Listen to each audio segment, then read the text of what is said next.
Anybody else have, given the way you've played the last 3-4 weeks, are you confident now that you're going to get a good game out of your team every week? I think that the comment, and I did talk to our team actually today about it, the thing that, and I don't normally say good things about our staff because they're expected to do the right thing, but for whatever reason, the last 3 games, they're jumped out early. They're coming out of the locker room ready to play, and that sets the tempo for the game. We started getting that reputation last year, and obviously early this year we did not have it in the first 2 games. So that's going to be a huge emphasis again this week. If Rutgers can't run the ball, they've kind of struggled in conference games doing that. You could really feast. The D-line could. Well, feast. The quarterback had a hell of a day against our rivals, so we got our hands full. We feel that very quality receivers. If you remember the first half against Maryland, we held them to 100 and some yards, well below their average, and then we gave up a couple. So we're going to be very aggressive, and you got to get this quarterback down because he's playing the best he's ever played right now. What do you see in them defensively? I mean, they're third in the nation in sacks. I mean, what are they doing? How are they getting pressure? Well, the thing they do probably as well as anything, and they've done that for a while at Rutgers, and that's when you're in a 6-man protect, when the tailback protects and they blitz, the guy covering them comes too. So you're always one short. So we've worked extremely hard on that. That's where they're getting a lot of their pressures, and they got good players. That there's number 3, a very good pass rusher, a linebacker. He's probably the guy that I just hear our coaches talk about him, and he's a guy that we have to count for all the time. Very athletic guy. Are they a team? Are they a player in the recruiting game? I mean, do you ever go up against them on the East Coast? Are they in the hunt? Oh, yeah, and ever since the Big Ten, more in the hunt. I'd say when we first got here, not as much, but now they're definitely in the hunt. Given the fact that you've almost changed your entire offense, the production, statistically, is almost as good, in some cases better than it was last year. Does that surprise you at all, given that?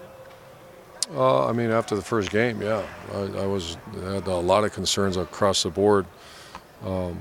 I was really concerned about the offensive line, and they're playing much better. And JT, obviously, I don't want to act like I'm not surprised because I am somewhat surprised, but pleased. And but you go back to the first game and you say, if you would be this way after Game 5, I would have said I don't see that happening for quite a while.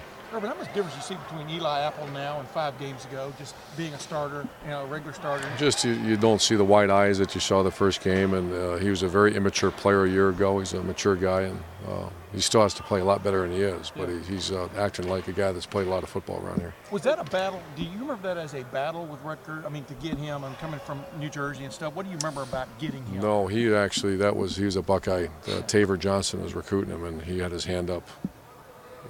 Wanted to be a Buckeye from way back, I guess. Yeah, he has a picture with Jim Tressel like 10 years ago. I can't remember how that happened. Yeah. Did JT ever have those wide eyes?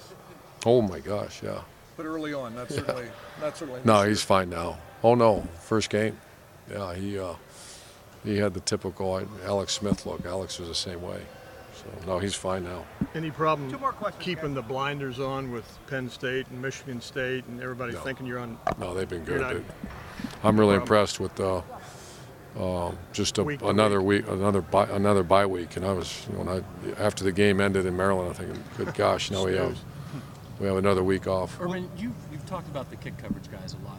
The alignment that you're using on the kick coverage right now with the unbalanced and seeming to angle those kicks towards the corner.